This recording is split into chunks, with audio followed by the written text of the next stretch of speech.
Hello AP Statistics students. We are starting a new unit today. We now get to do everything we just did with proportions, but we're doing them with means, all right? Quantitative data versus categorical data. This should be easy peasy pumpkin squeezy, all right? You know all the concepts. You know all the big ideas. A few formulas change, a few calculator commands change, but that's really it. This should seem just like the same old, all right?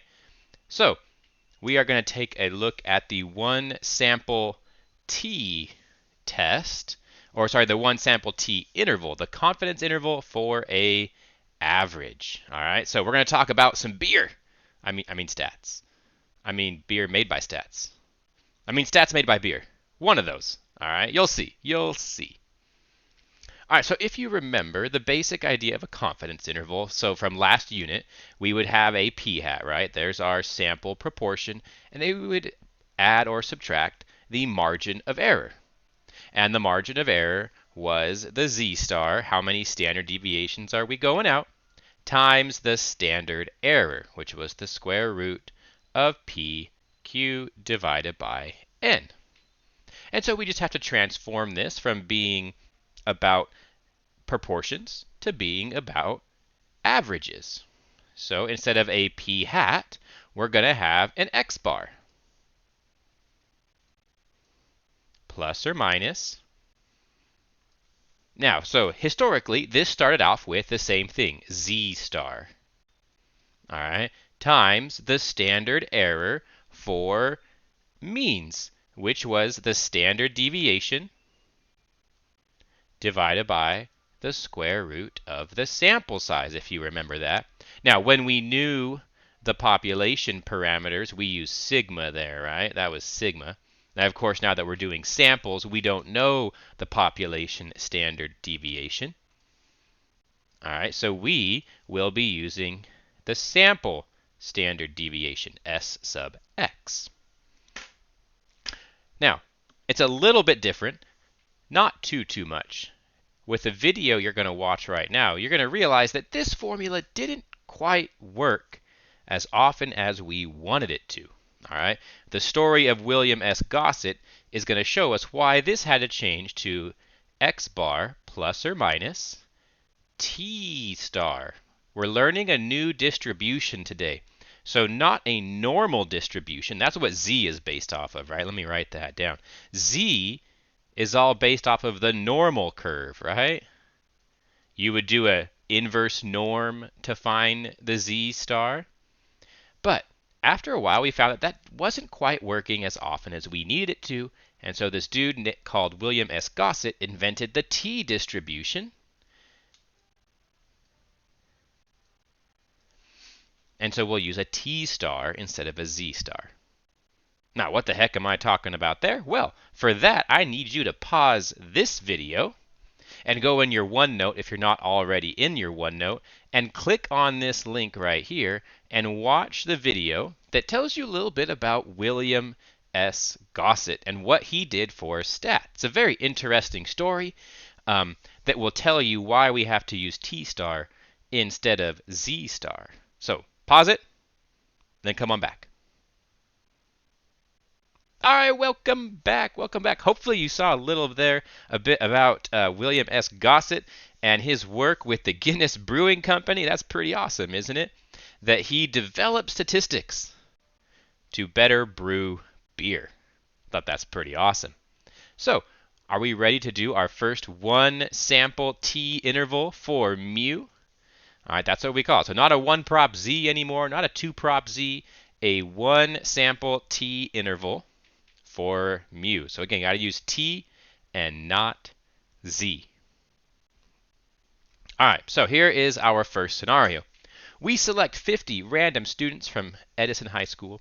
These 50 students have an average GPA of 2.3, and the sample has a standard deviation of 0.75. Create a 95% confidence interval for the true average GPA of Edison students. All right, so we got to create ourselves a confidence interval. So we're going to start with that 2.3. that sample average. But we know that's not perfect, so we have to add and subtract the margin of error.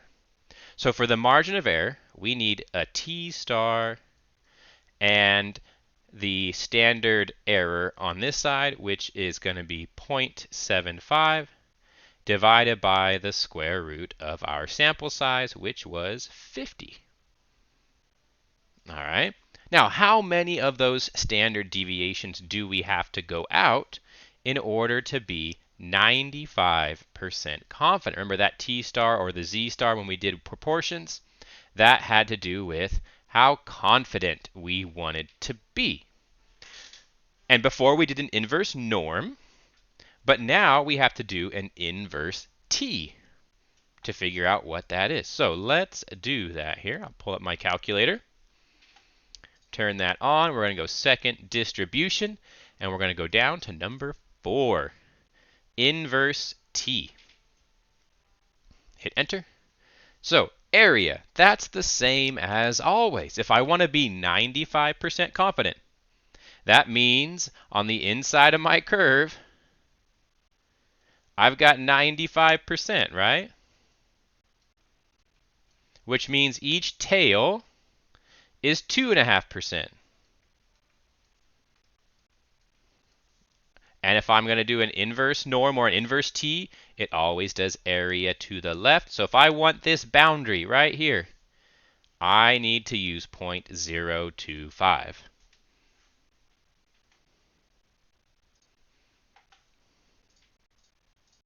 There we go. And then it asks for DF. What the? So that is called the degrees of freedom. I don't know if the first video talked about degrees of freedom, but your degrees of freedom, you're going to want to put a box around this, is always n minus 1 for these types of scenarios. All right, put a box around that. We can label that degrees of freedom. So in this case, our degrees of freedom are 50 minus 1. So our degrees of freedom are 49. 1 minus the sample, or the sample size minus 1. So we're going to come over here, do degrees of freedom, 49. You're essentially telling your calculator, hey, how big is the sample size? Paste, paste. There we go, negative 2.009. As you can see, that's a little bit bigger than it used to be for a 95% confidence interval. A 95% confidence interval used to be 1.96, right? Now it's negative 2.009. I might round that up to 2.01 since that 5 rounds the 9 up kind of, and then I'll round up the next one. So my t star is 2.01. And we'll type in everything else. So we have 0.75 divided by the square root of 50, which is 0.106. We have 2.3 plus or minus on the front there. And so we're going to multiply that times 2.01, 0.213.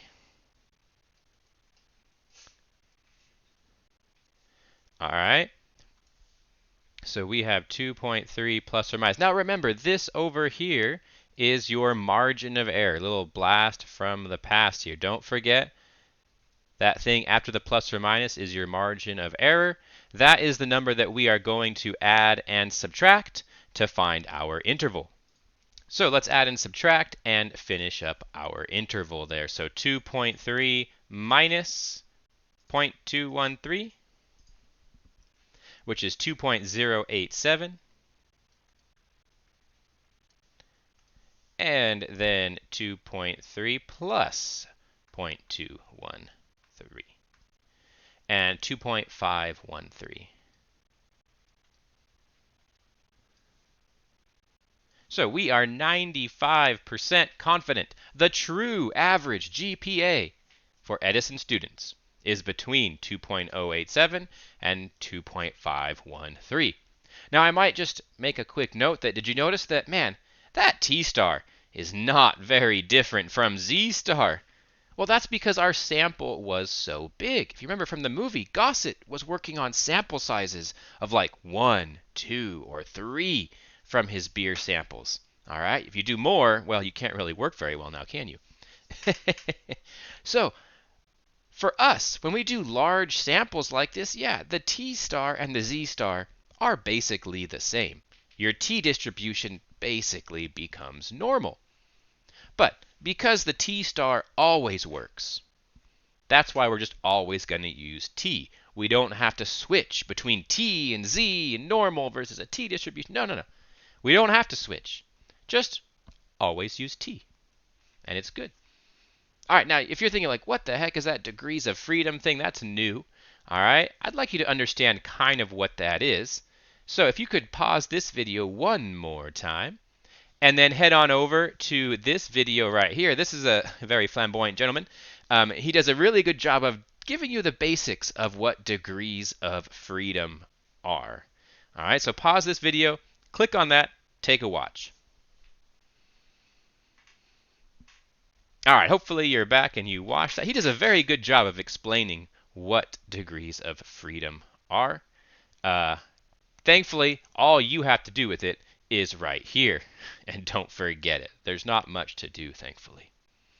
All right, one more before you head on over to Khan Academy to practice just a little bit more, just to make sure we got this down. All right, so we select a random sample of 75 AP Stat students from all of California.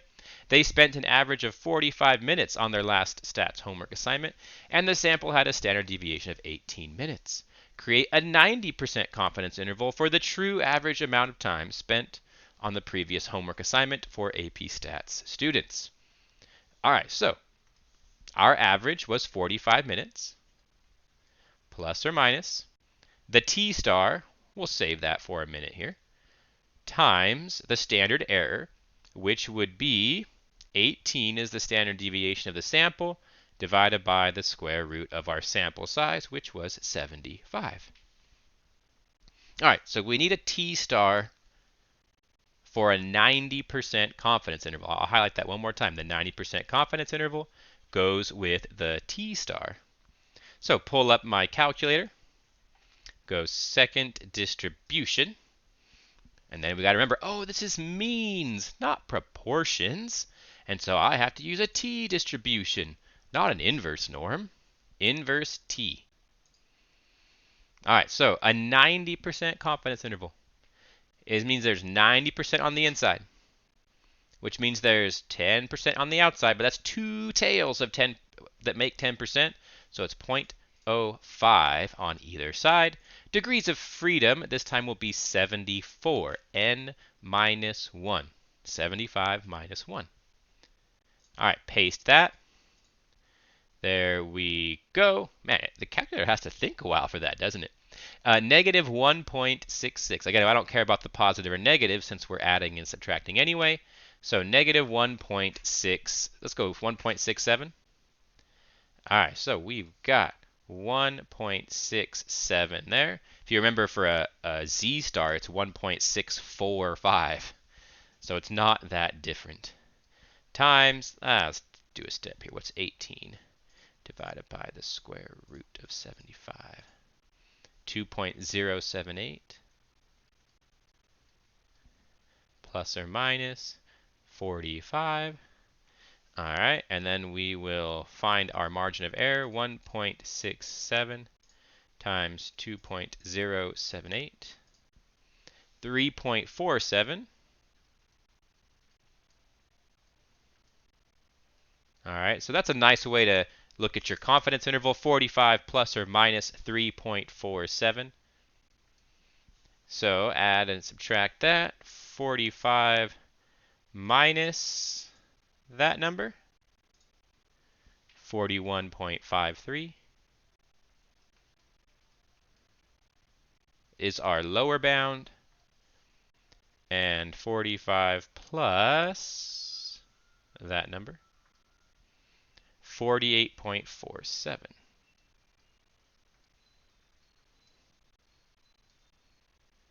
All right, there is our confidence interval at 90% confidence level. So I'm 90% confident. The true average, ooh, careful there. All right, you're so used to saying true proportion. Now we got to say true average. The true average amount of time spent on, what was it? Their homework assignment, AP Stat students' homework assignments, is between 41 and 48 minutes.